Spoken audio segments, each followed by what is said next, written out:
Hey there, internet friends. Welcome to another episode of That Nerdy Site Show, weekly podcast where the team members from that nerdy site get together to talk about our lives and all of the nerdy things we love about them. I'm your host, Trevor Starkey, and joining me this week we have Cameron Abbott. How you doing, Cameron? Hey, what's going on, Trevor? What is going on? Today we're going to be talking about Cyberpunk Edgerunners, as well as a Disney Plus documentary series, Light and Magic, about Lucasfilm / Industrial Light and Magic. Actually, really just Industrial Light and Magic. So those are kind of our core topics for today. So if you're interested, feel free to stick around and check out any of those time codes if you're interested. But until then, a little bit of housekeeping.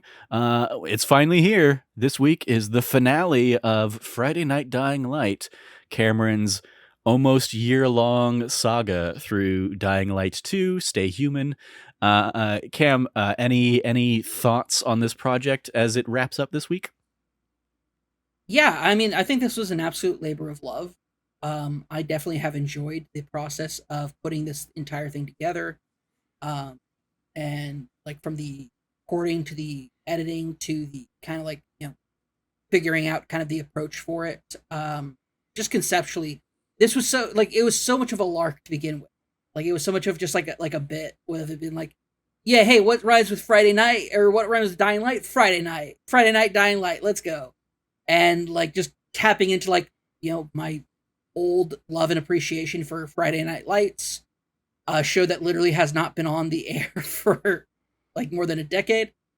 Yeah, it was a lot of fun just kind of like putting this entire thing together and just going for it and doing it and recording and having an overall great time with it. As I've been kind of like putting together the last episode, I just had a lot of thoughts about kind of like the game itself, and I think I'm gonna have like a much more thorough breakdown for that nerdy site show next week, kind of like this entire process, what it's meant to me about like the trials, tribulations, the things I've learned from it. Mm-hmm. I have just a metric ton of thoughts about it. I'll save those until the final episode is out, and kind of we can do a not so spoiler cast as much as just a kind of like catch up podcast of like the entire process, Cool. and kind of give people a peek behind the curtain of like kind of the marathon length that it takes to put out a series like this, Mm-hmm.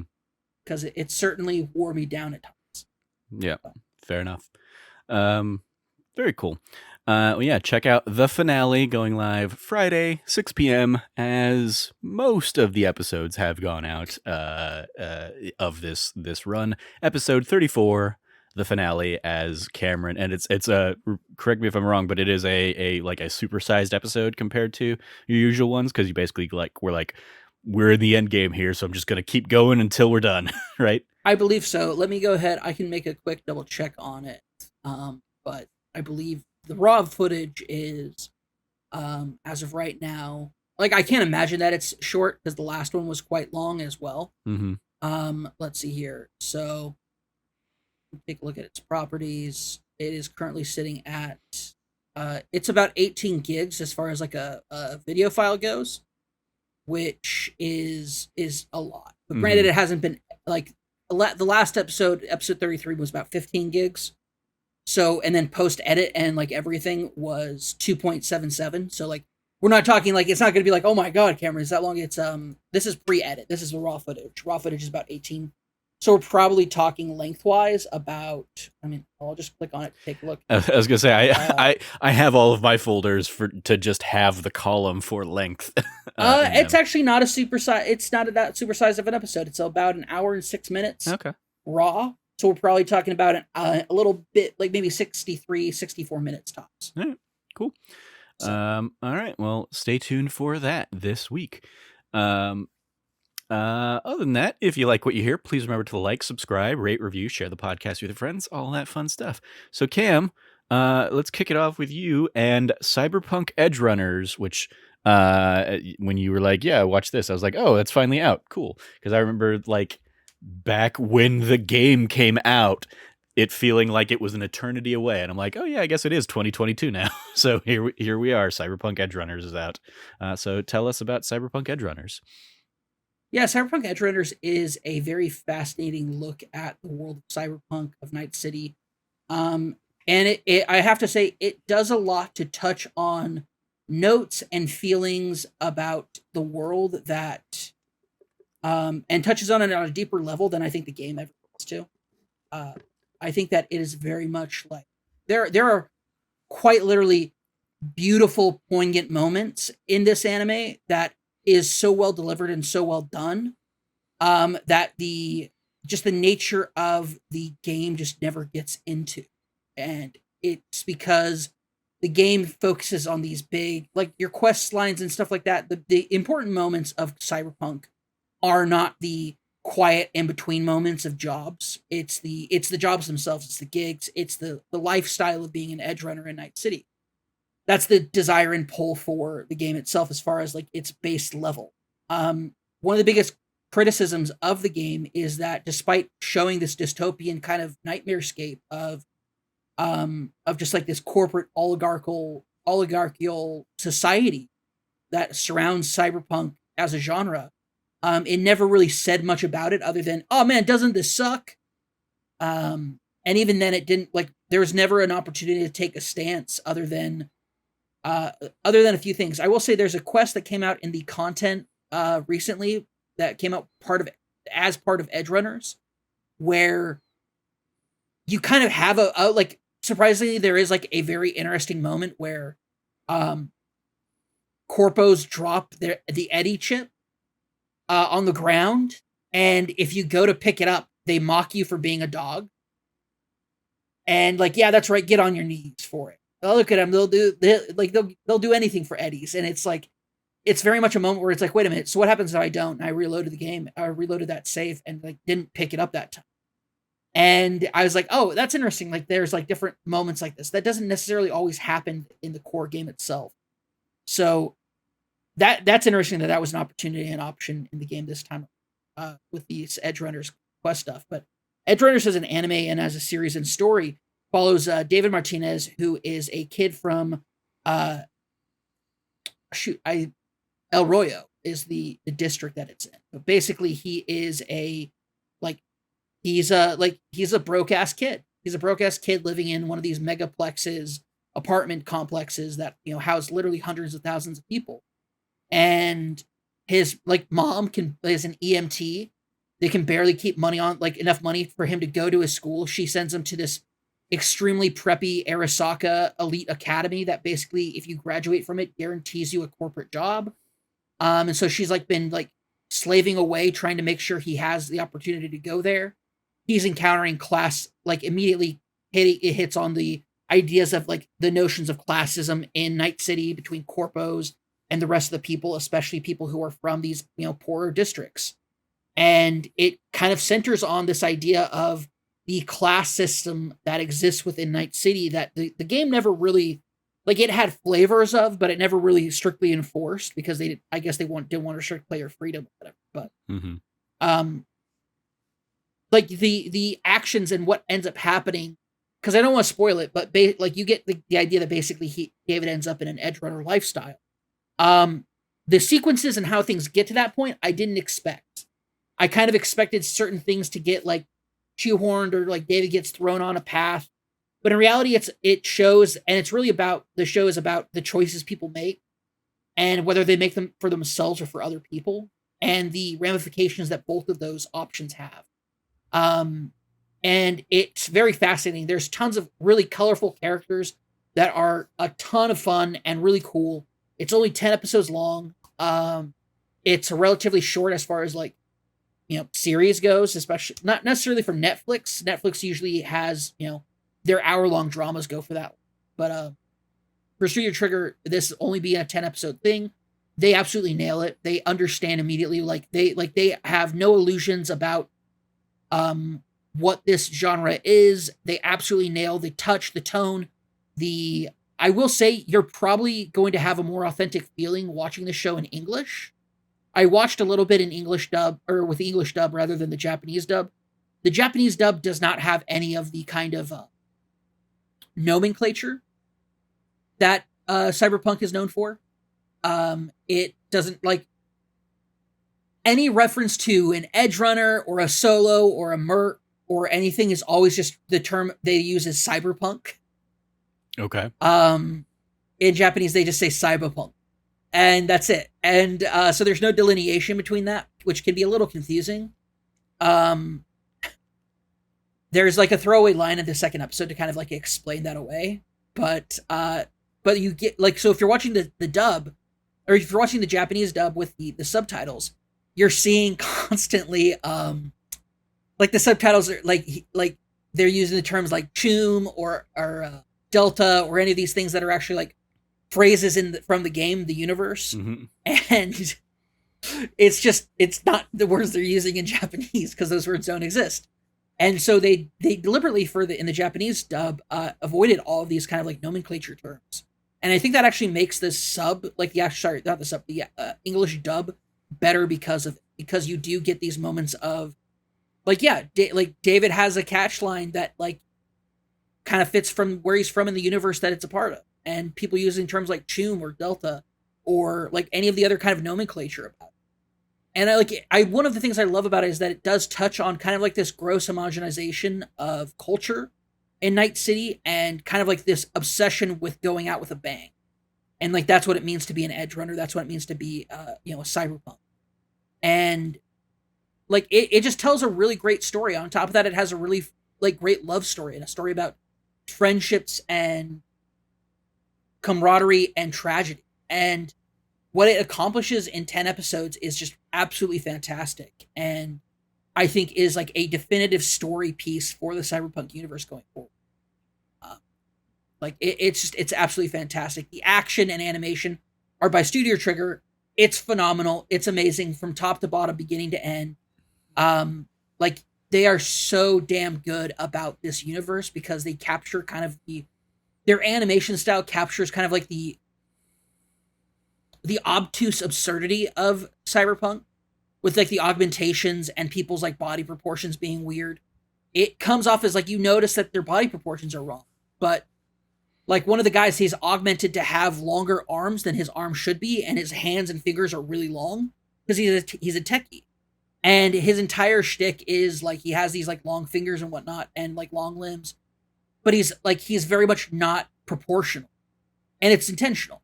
And it's the same thing with another character, Main. He has these massive bulking arms that are like those gorilla arms, basically. Mm-hmm.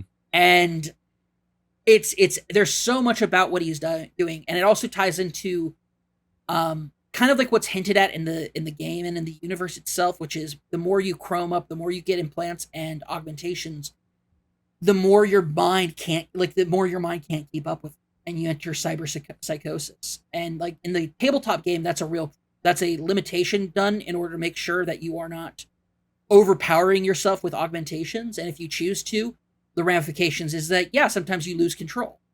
In the game, that's done through like the cyber psycho missions, where you're dealing with like all the different kind of myriad of mental illnesses and problems that come from implantations, and kind of like delving into, well, yeah, they're all like they're being dubbed cyber psychos. This is cyber psychosis, but these are natural psychiatric triggers in these people, but because of their augmentations, it's dangerous. Like that's the entire subplot line with one of the fixers in the game in Watson, cyber psycho plot line in the game. And so like and it delves into that. It touches on that in a way that I feel is very real and very good. It's great, man. Like it's a great show. I think super highly of it. The animation about it is phenomenal. And it, like I said, it touches on those themes that I think a lot of us felt that the game itself was missing at the time when it came out at launch. In regards to kind of like, this is they don't treat it as a celebration of these horrible things in this world, but V never necessarily, as your main character, your playable character, V never really has the options or choices to take a stand on. Mm-hmm. Yeah. And you're often left with a bystander effect of, oh, I happen to do these things in this quest line up, but it turns out, no, I don't really actually make a difference in this world. And like that kind of limitation and impact that I felt was part of a lot of reviews, a lot of people's criticisms of it since then. I think Edgerunners does a great job of kind of like tying into that and answering that in its own way without like poo-pooing on the game itself. Cool. And the game's narrative. Yeah, I think that I'm trying to remember. I always remember it was Michael P. on. He works over at Fanbyte. Uh, Does he still can't work remember over his at last. Fanbyte, or did he? Yeah, he still works over at Fanbyte. Give me one second. They had a week. They had a week, man. Holy shit. Yeah. Let me find Or it. the industry as a whole has had a week. Yeah. Condolences to all those affected by layoffs or leaks. Seriously, holy shit. Let me see. Should just be under. I don't know why I'm thinking Michael Kaluta. Here you go. It's not. It is. Why do I know the name Michael Kaluta? Who is that? No, it is Michael Philham. Philham. I can never remember how to pronounce his last name. I thought by finding his name I would be able to figure it out, but I can't figure. Mm-hmm. I'm sorry. Michael Hyam. It's Michael Hyam. There you go. And Michael Kaluta is he was the co-creator of Starstruck. That's why that name is like so embedded in me from all of the Starstruck stuff. Yeah. No, sorry, Michael Hyam. I'm a moron. I can't pronounce the PHI. Yeah, so Michael Hyam, he actually, like, I started watching it and he tweeted out about it. He goes, I need somebody to make a JRPG in the Cyberpunk world ASAP. And I thought to myself, a JRPG actually probably would be an amazing genre of games to go through this kind of world. And in a way, like, in a little bit it did in, like, Final Fantasy VII or in other places like that. But, like, there's never been, like, a full-on Cyberpunk JRPG. And my thought is that would actually be a perfect venue to kind of capture it. And I know that with like strategy games, like with Shadowrun or other stuff like that, like the other stuff has been out there kind of in the cyberpunk genre. But I just don't know if anybody has like nailed it as far as like a game goes.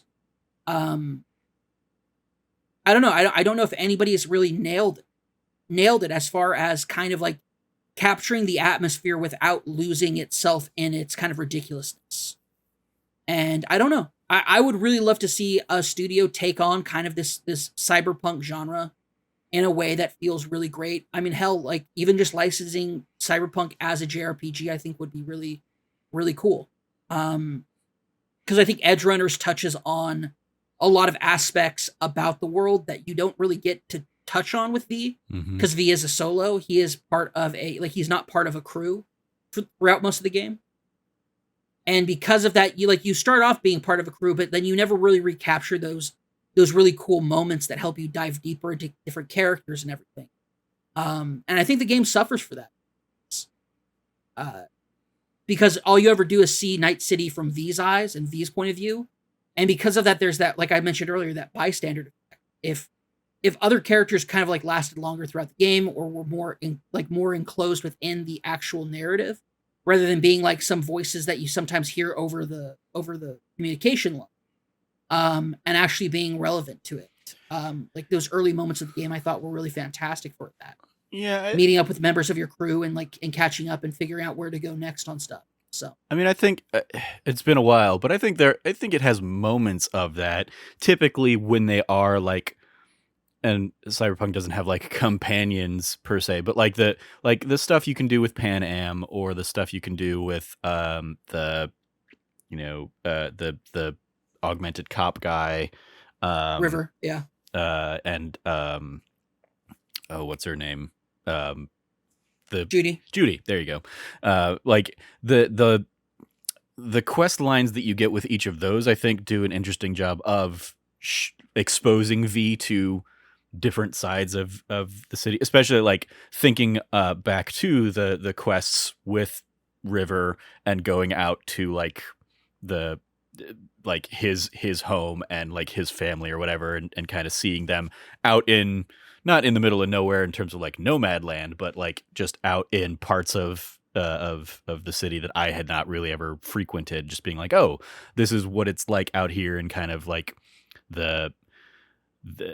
just in this part of town that's a different flavor, just kind of like exposing me to that was, I thought, like an interesting thing that is now like sparking back as I think about it all these years later. But yeah, I mean, I I would be very curious. I don't imagine you're going to get anything like that because I imagine CD Projekt paid a butt ton for the licensing there, and so they're not going to give it up for another studio to make a JRPG anytime soon. But it'd definitely be interesting. Yeah, sure. On Edgerunners, you said 10 episodes. Yeah, On Netflix. How long for the episodes? per episode. That's a great question. I don't remember them being long. Uh huh. Let me see here. Um, Are we talking like 30 minutes, hour, less than 30? I don't recall them being that long. Mm-hmm. Or being like an hour long. Let me see here real quick. I'm literally just like, let's see here. Just Literally would like on the fly trying to find it. I mean, it definitely seems like a thing that you can like. You can just kind of Google how long is Edgerunners or something, but or I'll go to IMDb because they have the runtime on those things. I'm literally there right now. Yeah. Uh huh. And are you finding it? I should be soon. I think. I don't know. I don't remember. 24 minutes. It's yeah. 24 minutes. There you go. Like 24 minutes is the first time that it comes up there at the top of the screen. So yeah, probably a little under 30-minute run times. Cool. Glad you really enjoyed it. Is it a one and done? Is that like, or is there potential that they're going to come back and tell more stories? I can't imagine that they'll come back for a second season, but if they do, it would be very, very interesting. All right.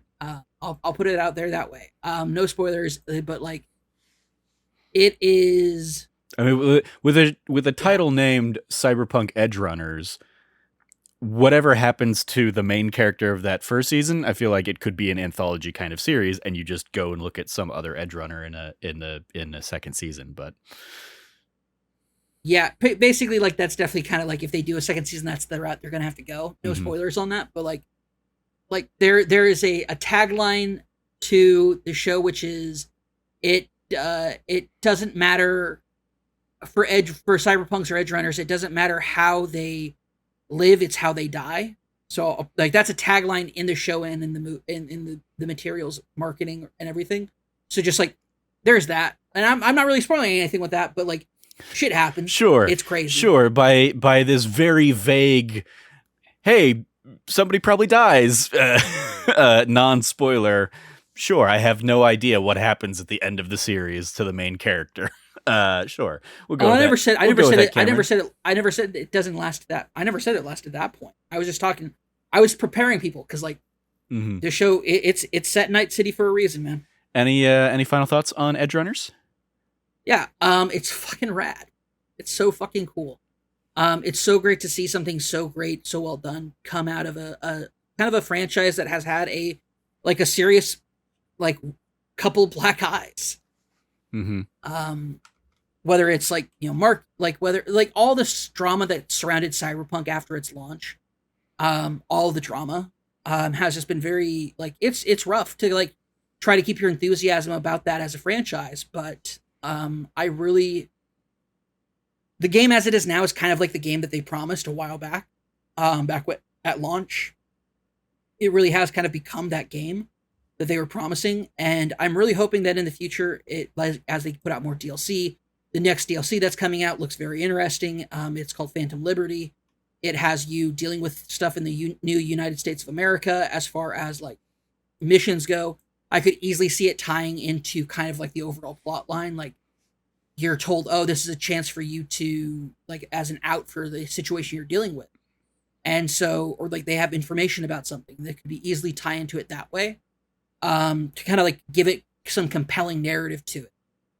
But yeah, overall, I think it's great. I think it's a great companion piece to Cyberpunk 2077 and the Cyberpunk franchise as a whole. I think it might just be the best entry out of it. Yeah, it's phenomenal. Check it out. Very cool. And we will segue over into Light and Magic. This is a series that came to Disney Plus maybe a couple months back now. And I started it a little while back, got through the first couple episodes, and then just kind of life happened and I got away from it.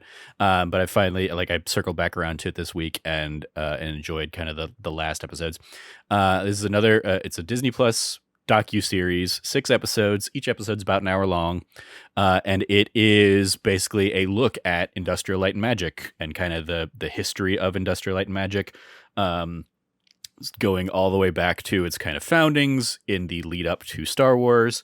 If you like things like Empire of Dreams or even the Imagineering story, I would say like this is probably up. If you like the Imagineering story and like Star Wars slash, because it's not only Star Wars. Like the first half of the series is probably like Star Wars because the first 2 episodes are just making the first Star Wars, and then it's like okay, that's done. And now we're moving on to Empire Strikes Back, and where do we go from there? But it's a fascinating thing. They have like a whole bunch of like heavy hitter like directors that came in and like did interview pieces. James Cameron's in there, Steven Spielberg, Lucas, obviously, as well as like a lot of like OG Lucas film slash ILM like originals. Dennis Muren's in there a lot. Phil Tippett, and yeah, a lot of like John Dykstra's in there to kind of talk about those early years, and it's just a really fascinating look. Kind of, I mean, they have like a ton of like home movies from some of these people in terms of like here are the things they were doing before they created Star Wars that like led them to be the right people to help create Star Wars. And yeah, a lot of it's just like fascinating conversation.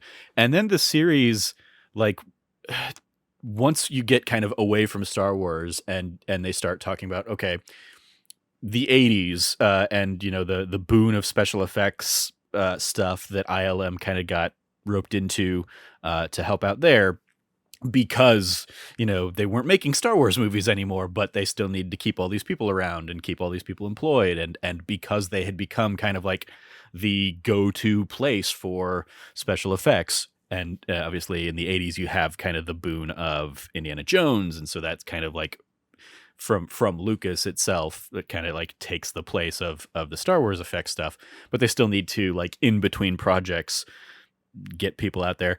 And then it takes a very interesting turn into like Lucas was always pushing the technology front and trying to move everything to a digital future, and doing so happens at the expense of his model shop and all of like the practical effects people that he had on his team, including those that had been around since the original Star Wars and stuff like that. And so you kind of see these talking heads kind of go from like, you know, the excitement of those early years to their livelihoods being basically ended by the move to CG technology and kind of, and you know, Lucas and ILM tried to give people every opportunity to like get the training on the new software, on the new technology, on the to figure out how to bridge the gap so that their like creative minds could still be of use. But a lot of people were like, I'm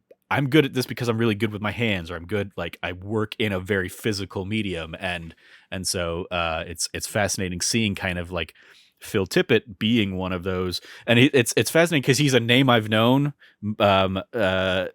probably most notably because a few years back we had that meme of like dinosaur supervisor from Jurassic Park, Phil Tippett, and seeing him like throughout this entire series, he worked on stuff in those original early Star Wars films, and was like, you know, very heavily involved in the Battle of Hoth and working on the Rancor stuff.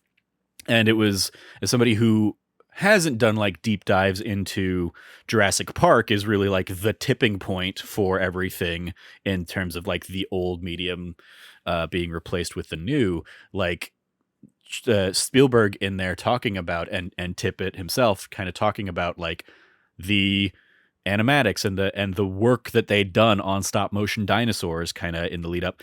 Meanwhile, you know, a couple of like younger new faces at Lucas or at ILM are like, well, we had really good success with like the T-1000 in Terminator 2. Like, I think we could make a dinosaur in CG. So let's like start doing that on like nights and weekends and try and like basically like they talk about the idea that they mocked up the dinosaur just like a skeleton of a T-Rex like running, and they mocked it up, and they specifically like set it up to play in like editing bays on a loop on a day that like Kathy Kennedy was going to be coming in and a few other executives were going to be coming in to talk about other things, because like ILM was going to be involved in like touching up and Mm-hmm. kind of smoothing out the animation with special effects, but like they basically were like, all right, we're going to throw this out there and basically try and effectively steal the job away from our friends that are doing this stop motion stuff. And so yeah, it was just a fascinating, because people like walk in and they see that and they're like, that's for Jurassic Park, like thinking that was just a thing they were working on for the movie, and ultimately like they have like a test footage of a T-Rex walking in kind of in broad daylight to see how realistic they could get it to look, and they show that test footage and everybody's like wowed by it, um they talk about Phil Tippett having the line of like, I feel extinct, to Steven Spielberg, and Steven Spielberg says, I'm putting that in the movie. And but at the same time that like they recognize, hey, we don't want to completely like put you out of your job, so you see all this behind the scene footage of Tippett, like they kind of show a side-by-side comparison of the animatic that he had done with stop motion dinosaurs, raptors in the kitchen sequence, and basically like that is almost one for one what ends up being in the final project, but with CG and with the kid actors and stuff like that. And seeing kind of the like, they still used and pulled from his like the characterization that he'd given the raptors Mm-hmm. to like really help fuel those sequences and stuff, was like a cool thing, especially compared to nowadays where like it's just a vomit of CG on the screen, Yeah. and dinosaurs that have no character, no like heart to them or anything like that. So yeah, it was just a very fascinating series. And one that like I went into being like, oh, like the techie nerdy like person in me is going to be very interested in seeing this. I was like, there's an episode in there talking about which especially came out of or I became a lot more familiar with more recently when we did an episode on the Pixar shorts of That D Plus show.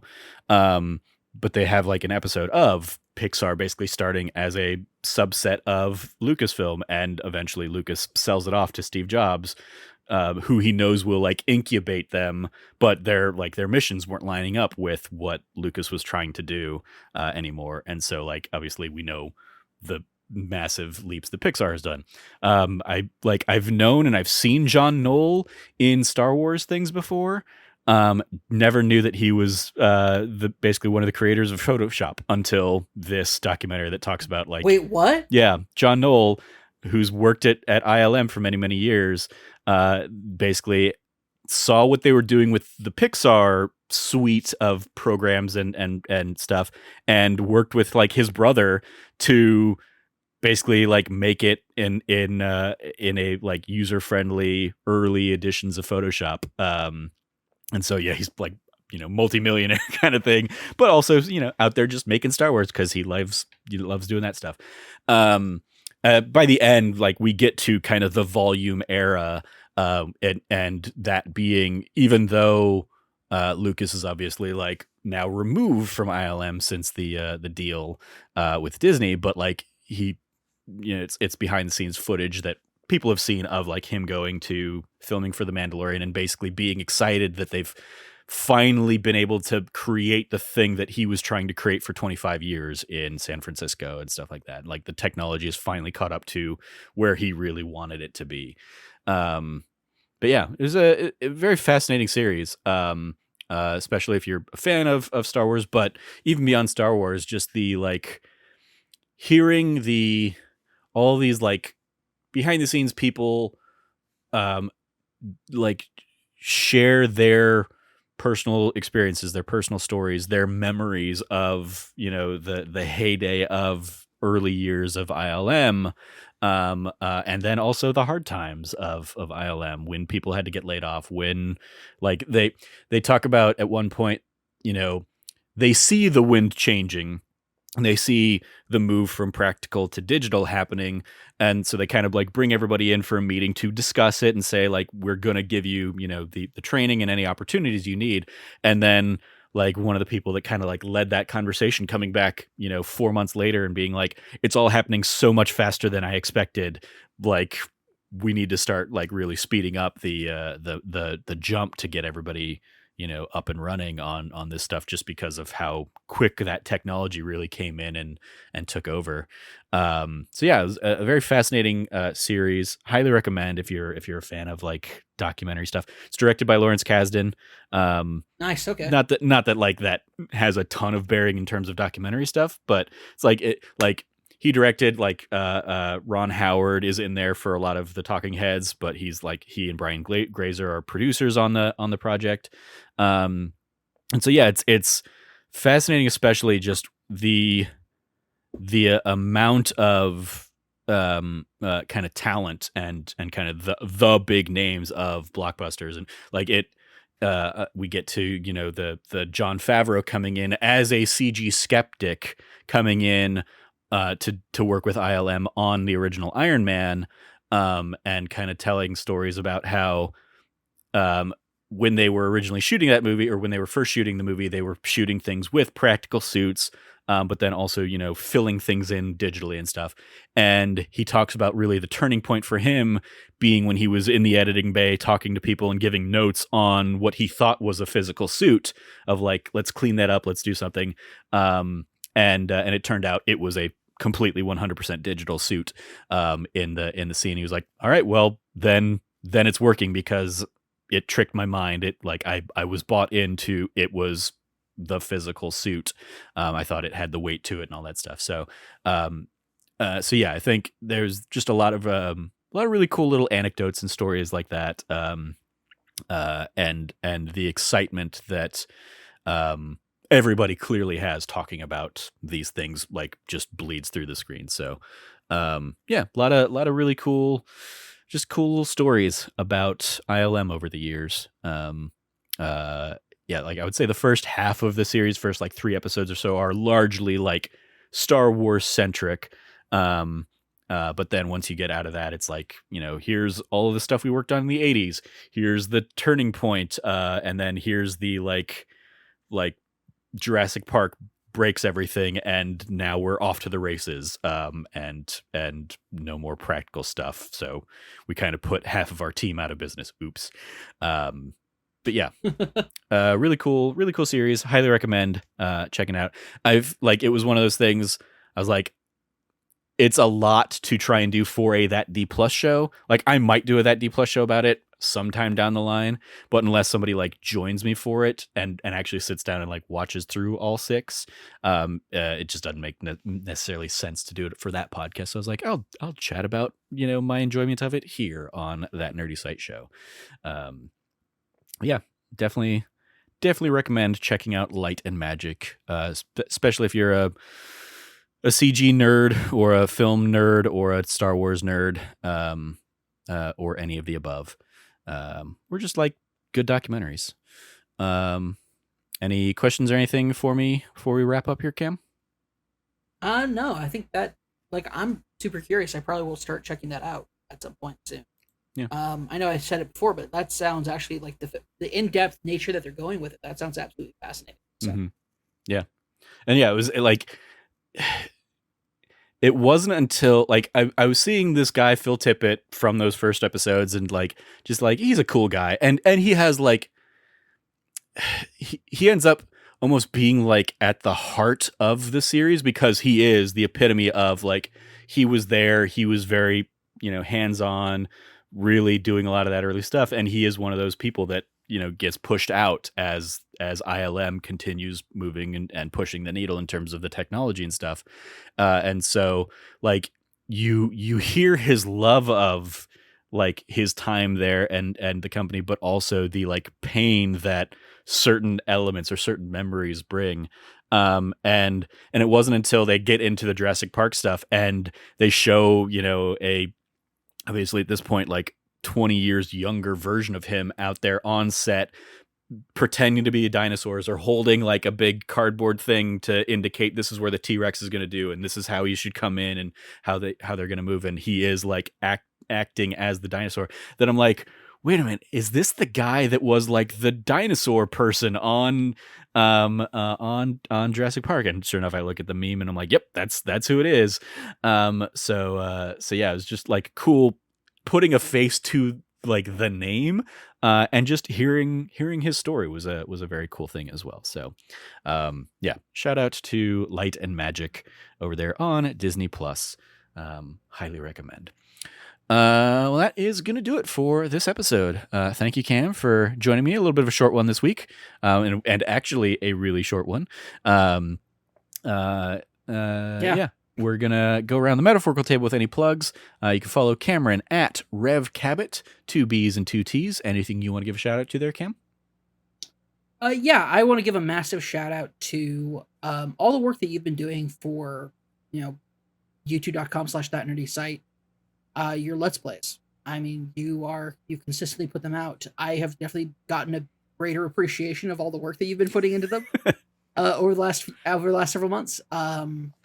And I know how hard you work to make sure that they all get done and put out on time. And yeah, everybody out there, you guys need to go give those videos some love because they deserve it. I appreciate that. I'll be the first to admit you put more editing thought and work into any of the stuff you've done for Friday Night Dying. I basically sit down, record the thing, chop off the beginning and the end of the clip and post it. Like it's very rare that I'm going in and like editing in the midst. There are a couple of the Skyrim ones coming up where it was like, well, I just kind of ran around failing at something for 15 minutes before realizing that it was a bug, and so I needed to go and do something else. So I'm gonna like cut those chunks of the Let's Play out. But yeah, especially for a lot of the ones I do that are just kind of like, here's a first look. I'm gonna sit down with the first half hour of a game or something like that. It is really just like I turn everything on, I hit record, I go, and then I chop off a little bit of the dead space at the beginning and the end of the episode and find a thumbnail and upload. So I will throw it back to you for the work that you put into Friday Night Dying Light here over this year. And it's definitely a thing that I think I'm interested in continuing to explore in terms of like how can we improve whatever we're doing on this, whether it is like, hey, if it is just going to be us playing things, then maybe YouTube Let's Plays isn't like the right format for it, and maybe it should just be like, let's start doing Twitch streams or something like that. That could still be uploaded to YouTube if need be or whatever. But yeah, it'll be interesting to see. We have an anniversary coming up, which typically coincides with a little bit of new way of doing things. So we'll see what we have there. You can follow me at Trevor J. Starkey. As I said, I will shout out specifically Friday Night Dying Light and the finale that we have this weekend or Friday. And feel free to go catch any of those other episodes that Cam has been doing all year long. It'd also be an interesting like thought experiment on these longer form projects because like, hey, maybe stretching this game out for 34 weeks wasn't the best way to go, or maybe just doing a like long form Let's Play series for an open world game isn't necessarily the way to go in terms of like the best use of our time or sanity. But we live and we learn, and we will see where we go from here. You follow all of us over at That Nerdy Site, or go to thatnerdysite.com for all the latest from us. If you liked what you heard, please rate, review, like, subscribe, share the podcast with your friends, all that fun stuff. Thank you for listening. As always, stay nerdy and be good to each other.